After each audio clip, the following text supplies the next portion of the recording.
This is Linux Inlaws, a podcast on topics around free and open source software, any associated contraband, communism, the revolution in general, and whatever else fancies your tickle. Please note that this and other episodes may contain strong language, offensive humor, and other certainly not politically correct language. You have been warned. Our parents insisted on this disclaimer. Happy, Mum? Thus, the content is not suitable for consumption in the workplace, especially when played back on a speaker in an open plan office or similar environments. Any minors under the age of 35 or any pets, including fluffy little killer bunnies, your trusted guide dog, unless on speed, and cute T-Rexes or other associated dinosaurs. Welcome to Linux Inlaws, Season 1, Episode 85. Martin, how are things? Yeah, things are not bad. New king, lots of sawdust. Apart from that, everything's fine. Did you saw up the king? Hence the sawdust, I'm wondering. No, I've been fitting some doors. And the king couldn't be of assistance? No, he was otherwise engaged. That's pretty useless king then, isn't it? Well, they usually have people to do this stuff, but why? They tend to employ them to do up their own houses, not mine. Yeah, but I mean, what's the point of having a king if the king doesn't look after his subjects? Well, they do sort of, traveling the world type stuff. I think that's what they do. That's the word. If similar. There is room for improvement. You can say the same about politicians. They're also pretty useless. But well, you got a point there. But then, Martin, and here's the shocking news: politicians normally, on average anyway, cost much less than a king, if current figures are anything to go by. Well, it depends what you mean by cost. I'm specifically referring to the British monarch. At this point in time, yes, as in the one who's just recently been crowned. Well, at least there's only one of them, whereas it's like there's a whole hordes of politicians and civil servants who are all pretty useless. It may come as a shock to you, but you do have a queen now too. So yes, I noticed. I have read the news. Yeah. Yes, Martin. And you see, putting the numbers together, you're looking at twice the cost, I suppose, because you're looking at a king, and then you're looking at a queen, and she happens to be a woman. Well, somewhat anyway. People, for those of you who are listening for the first time, this podcast is explicit, and yes, most of our jokes would be totally politically incorrect, like this one. Yeah. Okay, but this is not about politics or monarchs or monarchies, but rather about free and open source software. So, Martin, what we're going to talk about tonight? We're going to talk about some, let's say, ethical hacking distributions. I'm tempted to say we're talking about the general use. We're talking about the general use of FLOSS components or software or whatever in something called offensive security. Okay, yeah, you could do that. And I'm almost tempted. That's probably a higher level title. Yes. Yeah, very good. And I'm almost tempted to say we might throw in bonus content if we feel like it. How to counter these things? That sounds did we not have some comments about our episode length recently? We did. Maybe this needs to be a series. So let's go through it kind of quickly. People, you know what offensive security is, right? You're trying to break into a system, you're trying to hack a system. Fair enough. There are components out there in the wild, links will be in the show notes. Read them. And so now we can move on to the defensive part, as in how to counterattack these attacks. Okay. There's PSAT, there's Snort, there's Fail to Ban. And with that, we would like to thank you for listening to the show. No jokes. Read the show notes. Okay. Read the show notes, exactly. Maybe let's see if people still complain about the episode length. Well, they did not complain. They just said that some of the episodes, like the ones kind of nearing 2 hours, were a tad bit too long. So yes, we can really talk about kind of an hour, maybe 1.5. Post-production will cut this down anyway, so no worries. So we will end up at the usual kind of 45 minutes to hour mark anyhow. Let's see. And people, if you are so inclined, if you want to give us money via PayPal, Patreon, and whatever, just send email to feedback@linuxinlaws.eu. Yes, we might be tempted actually to, for the people who give us money, to revive the ads that were abandoned quite a few quarters ago. In terms of, in contrast to other shows where you actually pay for not listening to ads, these ads may be backed by popular demand if you give us money. That would be the first podcast actually charging for ads, I suppose. I'm joking. We've been doing them for free so far, yeah. So if you want to have a revival of these ads, like the ones featuring Grumpy, Oracle, IBM, and all the rest of them, just send feedback to linuxinlaws.eu. Oh, the Grumpy's going to sponsor us. What a good idea. Well, they used to. Remember that ad? I'm still waiting for my beer. No, it was about card called Cash, Martin. Anyway, it doesn't matter. Okay, on back to the much more relevant subject, as an OffSec. Now, before we go, I reckon, through the kind of high-level categories where you can actually deploy free Libre and open source software, we should probably, first of all, for those two people in the audience who do not know what offensive security is, as in IT security, define what's the word I'm looking for, define the playground of what we're talking about, so that everybody is on the same level. Well, that's interesting terminology, actually, offensive security, isn't it? Because security is normally defensive, but which kind of brings us to the tools and the subject of today, right? No, I mean, the thing is that, I mean, if you want to be on the edge in terms of, if you want to make sure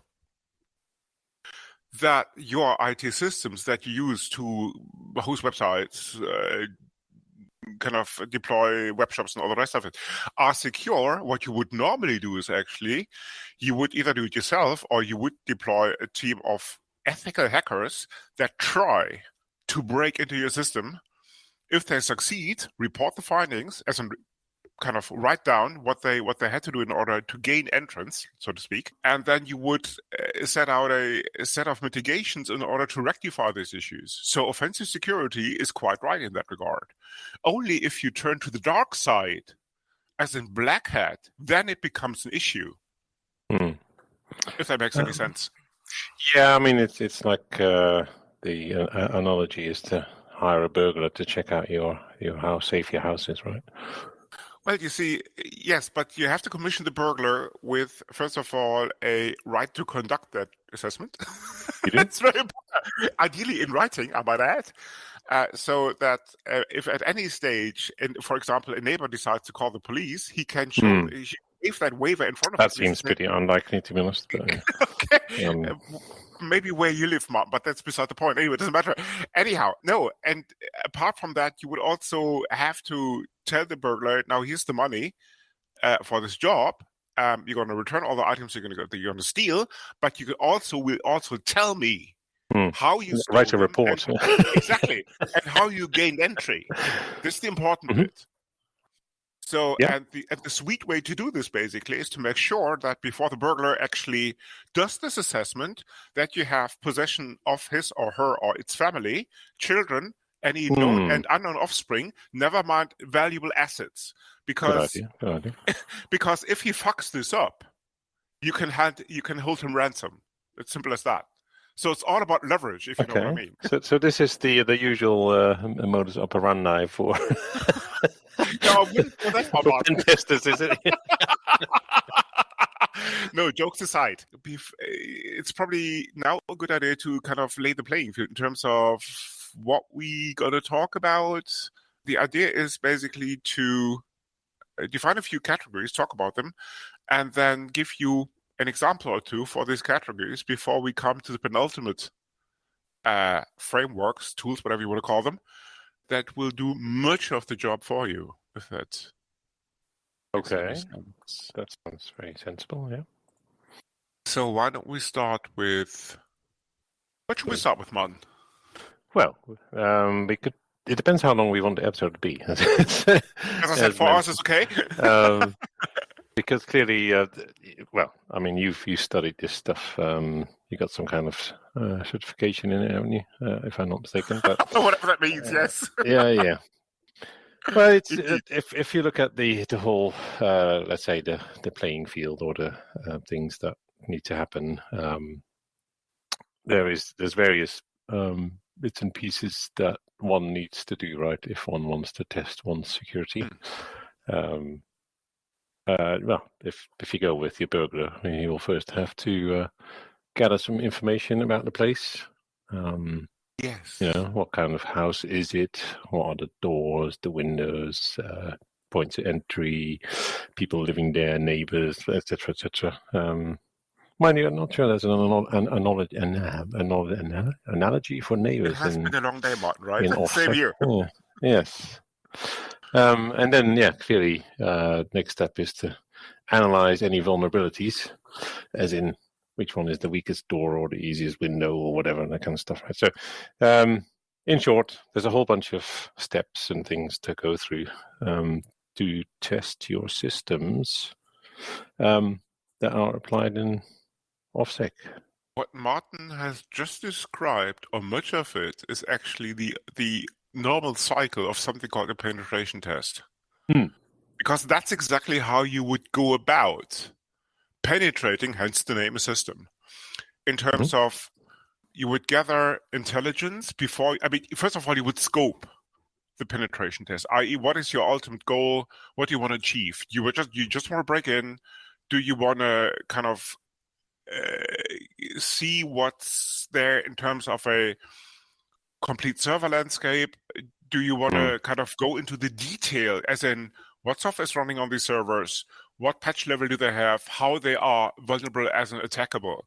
Or do you want to go even further and say, no, look, the technical side is all grand and glory, but there's something called social engineering. So do you want to include the human aspect of hacking into your penetration test as well, i.e., how easy it is basically using human skills to get into, for example, a building where the physical security is in place. Yeah, that's but it's been many cases as explained by some podcasts like that deal with these things. That the easiest way to gain access is to try and get to the keyboard, for example, or get someone's access credentials, that kind of stuff, right, rather than trying to do it remotely. Indeed. I mean, this is that boils down to how the playing field is laid out. I mean, if you have firewalls that are hardened to the extreme, if you have other kind of perimeter defenses that are up to the latest patch level, why bother with technology if you could simply use social engineering in terms of gain physical entrance through the usual means? Details maybe in the show notes in terms of books to read for social engineering if you want to become a social engineer, because normally humans are the weakest spot in their chain, especially if they're not trained correctly. Let's put it this way. Yes, well, this is talking about training. This is why most corporate organizations have these mandatory security trainings, right? Which are great fun indeed. Yeah, may not be up to the task, exactly. Indeed. Okay, let's first of all basically shed some light on how you basically get a foot in the door. Let's put it this way. I.e., what would you use basically to get into a local area network or to get access through a router or something like this? As in your first step into the door. Well, there's two ways. Either it's Ethernet-based or Wi-Fi. So, indeed. This is the awkward silence. That's going to be cut out later on. Well, okay. Well, we can talk about some of the tools that are available for these things. Yes. Like crack and stuff like that. Indeed. So, with that, actually, let's start the technical discussion about the components. Of course, details will be in the show notes. And if you are a seasoned security engineer, most of the stuff should sound familiar. So just fast forward to the boxes or to the raffle that may or may not be part of the episode if post-production doesn't cut it out. But anyway, Martin, so what are the typical tools that come to mind here? Well, I mean, this. Okay, shall we? Which one are we talking about? Let's discuss Wi-Fi or yeah. Yeah, no, I mean, let's discuss kind of going from the more general to the kind of more specialized. Let's discuss Wireshark first, I think. Wireshark, okay. Sorry, Nmap. Well, for all these, let's start with Nmap then. Sorry, Martin, you're right. Before we discuss Nmap, we should probably discuss how we get access. Yes. And in that case, you're absolutely spot on. Let's discuss wireless first. So, being an ordinary, what's the term I'm looking for? A war driver, right? As in, you get in the car, you cruise around your victim, and try to get access through a wireless network. Good idea. Yeah. So first of all, basically, you have to identify the SIDs, as in the wireless networks that there are, I suppose. Yeah. And once you have done this, if the people have done their job correctly, most of them would be PSK protected, as in a predefined shared key or passphrase. Yeah, you may also want to invest in a decent Wi-Fi antenna. But, True, yes. Which may or may not be a FLOSS component. Yeah. Yes. It's just so, your usual built-in. If we're talking about driving around in a car, obviously we're going to have a laptop. So those built-in ones are not the best in terms of reception. What Martin is carefully building the attention up to is a tool called AirCrackNG. Which, Martin, you take it away. Well, it's a very handy tool. You run it. See what communication you get from I mean, you can always pick up all the SSIDs anyway. That's not, even if they're hidden, they will still send out their signatures. But Aircrack does all this stuff for you. Really, it scans for any networks. It will try and communicate with them, find out what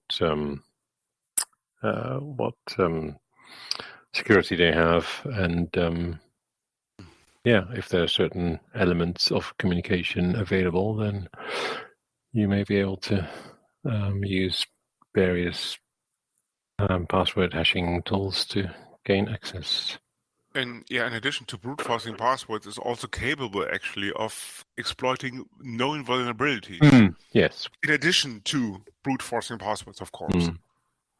On the Wi-Fi subjects, there's obviously also the option to do some spoofing, right? True. As in impersonate someone's access point and gain credentials that way. Exactly. So if you happen to be in a hotel lobby and your target just sitting kind of very close to you, which is of course not a pen testing, but rather a social engineer move, you can emulate a hotspot. But going back to the first point, this is why, for example, ACLs in routers are so important. Because without, and this is basically some procedure in every kind of base hardening of a system, you would only allow access of a device to your even front door if it has the right MAC address, for example. So you configure the router or you configure the Wi-Fi network with a so-called MAC access control list. So only the MACs that are defined on this list can gain access. So, and that's exactly where tools like AirCrackNG fail, because they cannot spoof the MAC address. Yeah, and that's obviously not for your most more common Wi-Fi access points. Not many people go into that kind of length, right? Well, that's true. It depends on how you want to how much you want to harden your system. Yeah, sure. And exactly. And but the point of these tools is that they will highlight these kind of omissions so that you can then do something about it. in case you hadn't gone on to the... How many days is the course that you've been on? Yeah.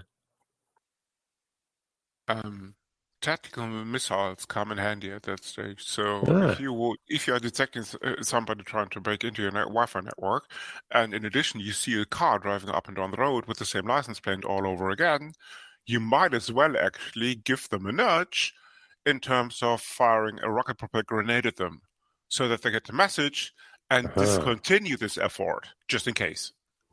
Good idea. You may want to obtain a license before you do this in the first place. Just avoid legal consequences, by the way. I'm not sure that these things are freely available, but there we go. It depends. Maybe they are in Germany. I don't know. It depends on where you look, Martin, right? Yeah. No, details will not be in the show notes, people. Yes. Okay. Back to a much more serious subject. Okay, so what's next? Local area networks, I suppose, but that means actually gaining physical access to an environment. So assuming you have circumvented the saw-toothed tigers, you have managed to swim through the moat with the piranhas in it, you have to manage to avoid the guardians with these rocket-propelled grenades in the first place. So what comes next? You actually are at the building. You have found a local area network socket, so you plug in your cable. What then? Well, then that's where Nmap comes in, right? To do some scanning of what's around. Indeed. So Nmap is an enumeration tool.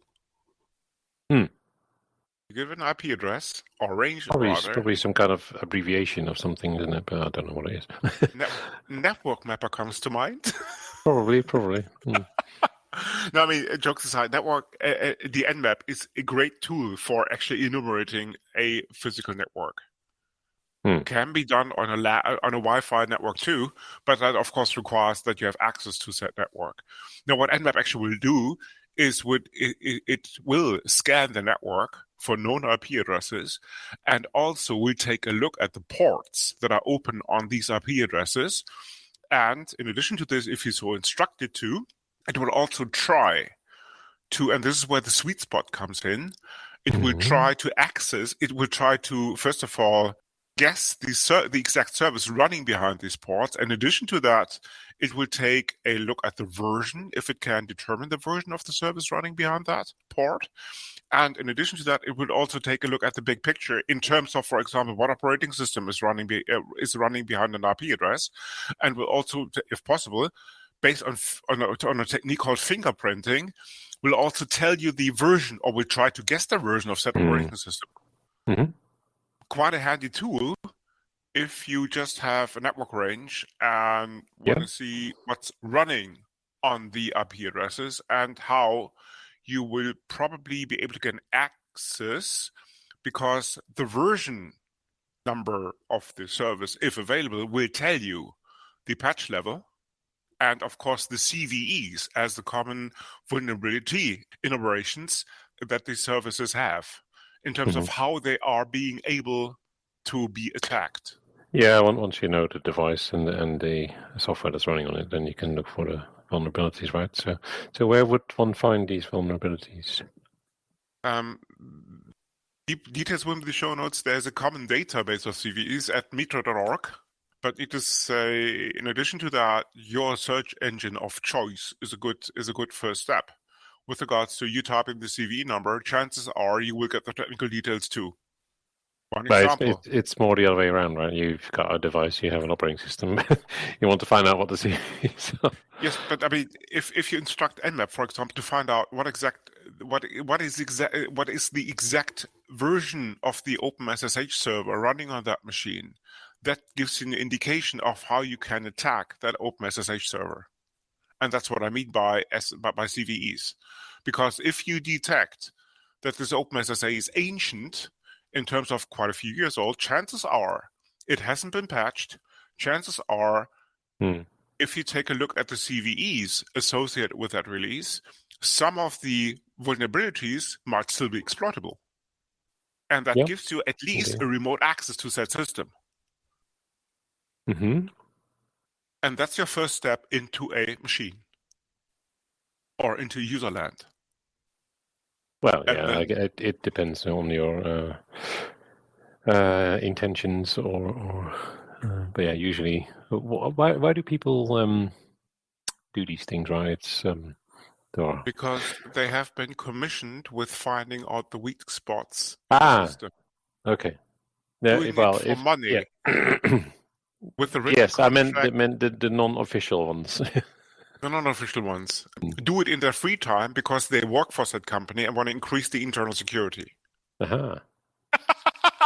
Much for the theory. Nothing to do with ransom. No, Mark. No. Okay, this would be the minuscule minority of cases where people would actually try to do bad things to a system. Of course, that doesn't happen in real life. Not at all. Yeah. Okay, glad to hear it. Okay, on with the subject list. So now that you've gained access, now that you have enumerated what's out in the network, maybe now it's time to take a look at what else you can do once you're inside, as in the first step into the door. Sorry, are we on a server yet or not yet? Or? We are on a server, yes. We have identified that there's an open SSH port open. So what's going to be next? We want to get on the server. So the port is open, but we don't have any access yet. Okay. Well, we have to find out what depends what kind of security they have for the SSH, right? Exactly. We have just identified a web server running on that machine. And funny enough, there may be traffic between the web server and some outside entity, which is, funny enough, not being protected by HTTPS. So the proxy is running elsewhere to continue that picture, that image. But now we have access actually to an open HTTP port, which is normally the case on port 80. So we may want to take a look at what's happening between the proxy and that web server. Okay. So, and to which end? We want to analyze the traffic. This is where you're talking about Wireshark. Exactly, yeah. Martin. Sorry, yes, okay. So we put our trusty NIC as a network interface chip into something called a promiscuous mode that allows it to listen to traffic not destined for its MAC address, as in not destined for itself, but rather for any network interface chip out there on the network. This is called the promiscuous mode. Fun fact, you need, on most operating systems, root access to this. But if you are, for example, inside, as in have gained physical access to the network, you have a laptop with you anyway that you control. So you simply plug it into the network, you detect a web server, and you want to see what's happening on that web server between the proxy, if it's proxied, as a reverse proxy between the outside world, because that reverse proxy normally handles HTTPS traffic, and the traffic between the proxy and running probably in front of the DMZ, the demilitarized zone, and the server in the backend is normally not encrypted. And this may be of interest to you. So what you do is actually you tell your NIC to be in promiscuous mode, and then you deploy a tool called Wireshark. And Wireshark is actually your next excellent member in your toolset, because Wireshark is, I'm almost tempted to say, of jack of all trades. Because what Wireshark actually can do is it can capture and analyze network traffic, but in a very user-friendly way, and it's highly configurable. So if you, for example, want to take a look at the traffic that exchanged between the proxy and the web server, you simply instruct Wireshark to capture the packets that are exchanged between the web server and the proxy, and the Wireshark basically captures the traffic and presents you with a payload view, for example. So it strips away the HTTP protocol elements and only gives you kind of a view of what's happening on an HTTP level. But in addition to that, and this is where the beauty of Wireshark comes in, you can peel away the layers of protocol one by one. So stripping away HTTP elements, you can drill down to a TCP level.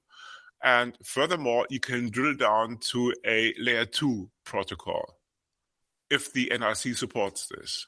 You can also capture DNS access and all the rest of it. So that Wireshark is actually able to give you a pretty detailed picture of what's happening on your network in a very configurable and user-friendly way. Okay. I mean, Wireshark has other purposes as well, right? But, take it away, Martin. Well, if you're trying to not non-security related, if you're trying to see what communication certain bits of software do, then again, Wireshark can help you with that. Absolutely. So if you're into defect analysis and remediation, Wireshark is pretty much your tool of choice in distributed systems. That's correct. Okay. Back to, you have now found an OpenSSH port, but you want to get into that machine on a command line level in terms of you want to have access to a shell, to command line. So you have to circumvent that password problem. Well, if there is a password in the first place, right? Yes. Smart people would, of course, secure their SSH access with keys. So you would do away with the password problem. Exactly. Yes. Then you're a bit buggered, aren't you? Because, in addition to that, you might actually you might stand in front of the machine and are faced with console access. Yeah, that's always handy. There are also usually servers have secondary networks for management, right? So they may be differently secured and stuff like that. But yeah, best way is indeed with a certificate to secure it. And for these few systems that is still allow password protected access, there's a tool called John the Ripper, known in pen testing and other communities. Details, of course, will be in the show notes. John the Ripper allows you to brute force attacks on password protected systems using pretty much any means possible on your machine. So it does use GPUs for encryption purposes, all the rest of it. It's quite sophisticated. I think parts of it are written actually in assembler. So it may only be able to run on Intel and ARM machines. That at least was the case when I last looked at it quite some time ago. And it also supported a restricted number of GPUs to accelerate the crypto stuff. Yeah. John the Ripper, indeed. Not to be confused with Jack the Ripper, who was, I think, an assassin about 150 years ago in London. Indeed. Historical details may be off. Details may or may not be in the show notes. I mean, there are also other password tools, right? But anyway, True. This is where having a handy pen testing distribution makes life a lot easier. Indeed. Because they come pre-installed. Yes. So Martin, you being of course being the ethical hacker, and the emphasis is on ethical, not the hacking part. Yes. So Martin, what would you use in order to have this all rolled into one? Well, there's some handy, as I mentioned, some handy distributions out there that have all this stuff pre-installed for you. Yeah, so I mean, there's a couple, right? Most well-known ones are Parrot and Kali, which are basically just Linux distros with a whole bunch of handy tools pre-installed for you. Yes.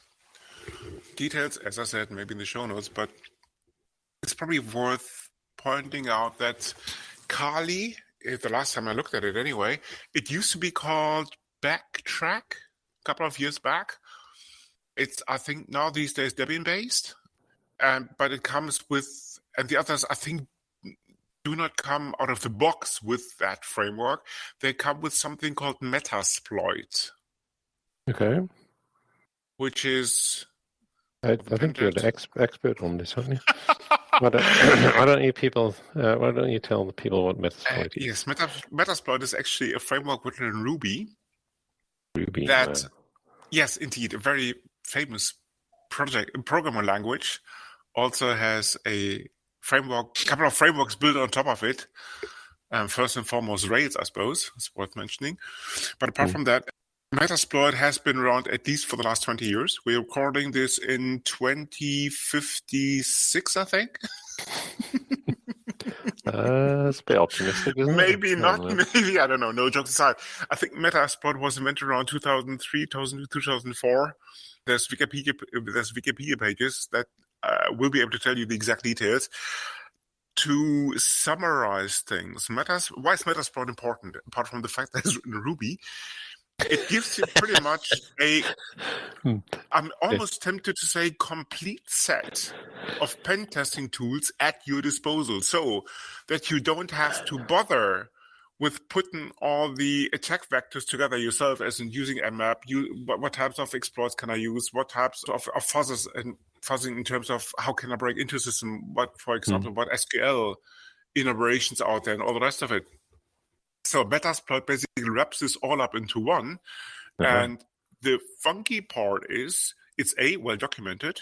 B, it's done by a company called Rapid7 that, being an open core company, also peddle a commercial version, but don't bother with that because at the core, Metasploit is still an open source penetration, or I'm tempted to say basically offensive security framework, because A, it's available in source code, and yes, the APIs as an SDKs are well documented.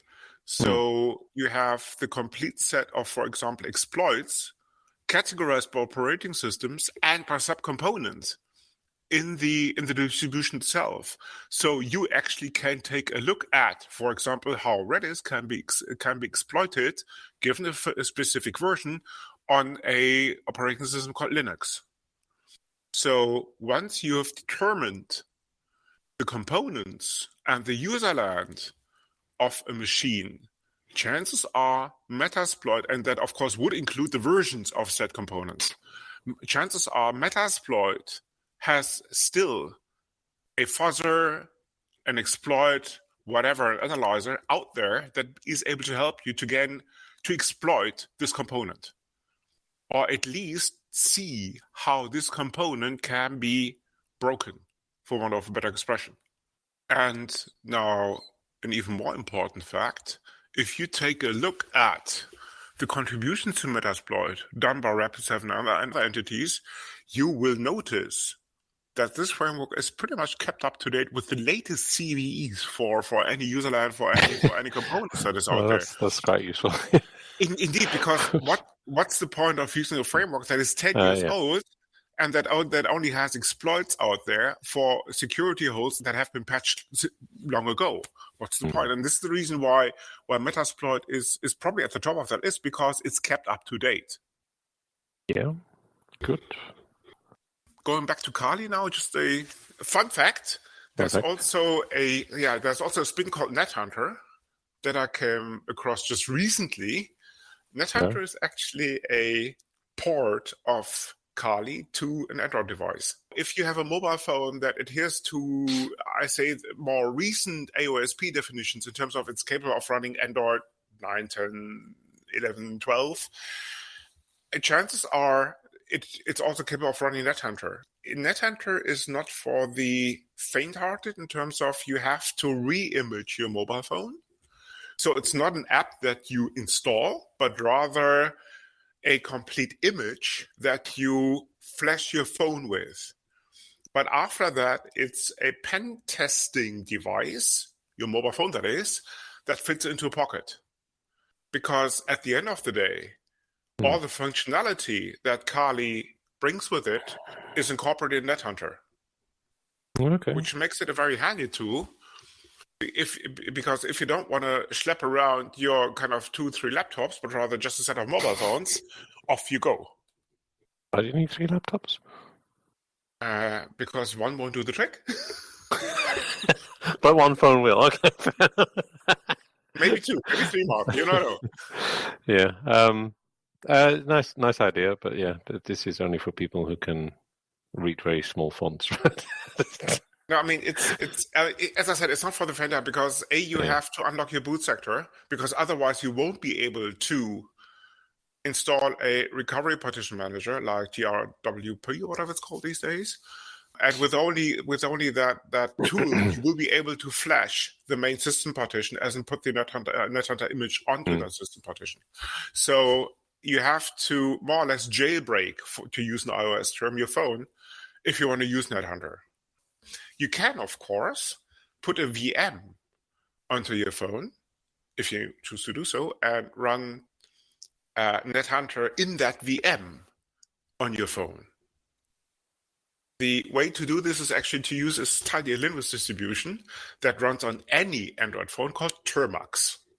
And Termux, in contrast to popular belief, is not just a terminal emulator, but it's a full Linux distro that includes actually tools like a hypervisor, like QEMU, and so forth. Details will be in the show notes. Yeah, I personally stick with a laptop, but yeah.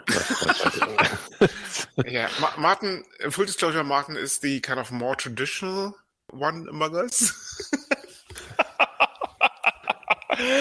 But enough of that. Did we forget anything before we conclude the show? Because we've been talking almost the last 4 hours already anyway, right? So let's see.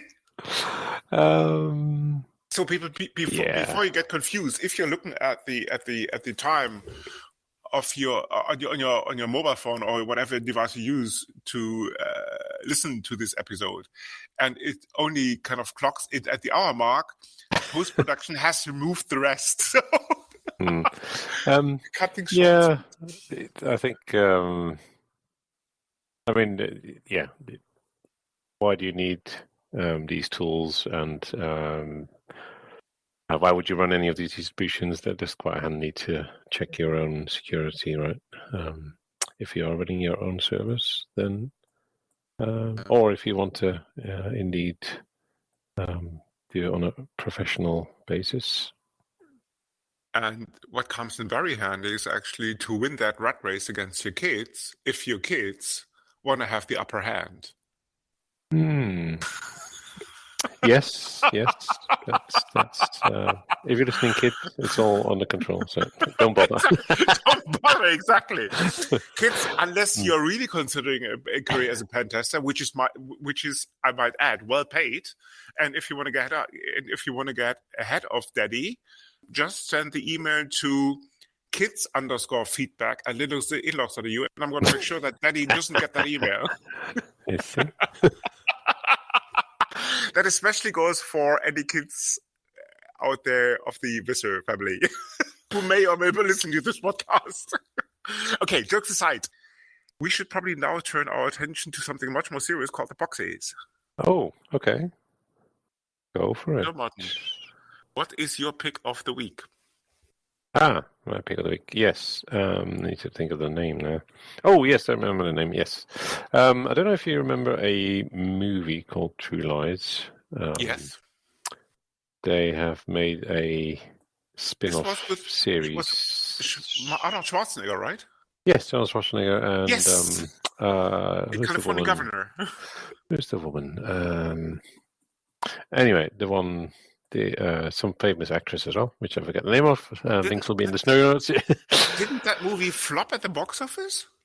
Who knows? About 25 years ago or something? It's quite old. It's quite old. But it's quite amusing. It's quite amusing. Anyway, a series has been made under the same kind of storyline, which is quite animated movies and stuff like no characters. Okay. No, not the movie, but the television series. Sorry, yes, but animation or real people? No, myth people, yes. So how did they manage to revive Arnold Schwarzenegger? Not with the same people. Okay. Strangely enough. So they didn't have to pull it from his grave, okay? Did he die then? I thought he was dead, no? I don't think so. Hang on, at least from a political perspective, he's dead. I mean, he's no longer governor of California, if which is correct. Maybe I'm wrong. Arnold, if you're listening out there and you're looking for a gig, Send email to feedback@linuxinlaws.eu. Maybe we should get him on the show. That'd be quite fun. We may be able to catch up on this. Yes, exactly. He's only 75. He's only a few years older than you are. What's this? Thank you, Martin. You are. I wouldn't know about these things. Yeah. Okay, my box is actually also a movie called Kompromat. Sorry about this Russian mispronunciation. It's about a French ambassador. No, he's not an ambassador. He's a French outpost in Siberia, in I think it's Tusk or something, looking after the Académie Française. I hope I didn't butcher this. And he's being set up by some folks. Yeah. And the movie, in most parts, is about him making that escape from a Russian prison. Needless to say, this isn't a walk in the park. Without giving away too many details, a pointer, of course, will be the show notes. It's a movie I would reckon worth watching. It has its flaws. It's a bit long, to be honest with you, but most of the action is quite riveting. Especially how the plot is set up. I would give it, to stick with the IMDb rating, I would give it a 6-point-something out of 10. So if you want to brush up your French, because there may or may not be a dubbed version in English out there. Needless to say, the Russian original is always available. Maybe. No, I mean, jokes aside, if you're into that sort of spy movie, caper thing, whatever, this is probably something you don't want to miss. I think it goes back to 2022 or 21. So you should be able to get it on your favorite streaming services as usual. Disney, Netflix, if you want to send us money, the email address is sponsor@linuxinlaws.eu. Netflix. Yeah, it used to be a company being important about 20 years ago when they first started shipping DVDs or something. Now, long fallen by the wayside, if I understand this correctly. I don't know. I've never used it. So. But there we go. You cancelled your Netflix subscription? I never had one. But that's not the reason why the kids moved out. It's just not. TV is something that is very little benefit. Let's put it that way. Well spotted, Mr. Visser. No, Martin is there's very rarely anything on that's worth watching. True, in my opinion. But there we go. Unless you happen to live in the UK and you are addicted to something called the BBC, the British Broadcasting Corporation. And if you happen to be a royalist, that is, at the same time. No, I'm not sure if anybody likes it. Well, BBC has gone downhill very much in the last 5 years, whatever. It's all very modern and populist. There's hardly any difference between the BBC and Channel 5, to be honest. Martin, fun fact, full disclosure, Martin is of this opinion has been of this opinion for the last 25 plus years. That for the last 5 years, the BBC has gone downhill. Yes. But only for the last 25 years. Contrary to let's say, Channel 5 for ITVs, we actually have to pay for this nonsense with our tax, which is even worse. It's like living in Russia as state-funded TV. You see, Martin, I do not live in the UK, and I don't watch British TV, so I wouldn't be able to comment on that anyway. Good. Well, don't bother. No, I won't. Channel 4, Channel 5, ITV, if you're listening to this, if you want to have this narrative changed, the email address to send us mail to is sponsor@linuxinlaws.eu. Given the right amount, Martin may talk differently about you in the future. No, ITV and Channel 4 actually have some decent stuff on these days. Yeah. If you're listening, ITV and Channel 4, you know where to find us. But so they sent us money already. Excellent. Very good. Martin, I like this undercover marketing. I really do. Let's hope it works. Indeed. And with that, people, thank you for listening. I hope you liked it a little bit, at least as much as we did recording this. And see you soon. Bye-bye. This is the Linux In-Laws. You come for the knowledge, but stay for the madness. Thank you for listening. This podcast is licensed under the latest version of the Creative Commons license, type Attribution Share Alike. Credits for the intro music go to Blue Sea Roosters for their song Solid Market, to Twin Flames for their piece called The Flow, used for the segment intros, and finally to Celestial Ground for their song Sweet Justice, used by the Dark Side. You find these and other ditties licensed under CC at Jamendo, a website dedicated to liberate the music industry from choking copyright legislation and other crap concepts.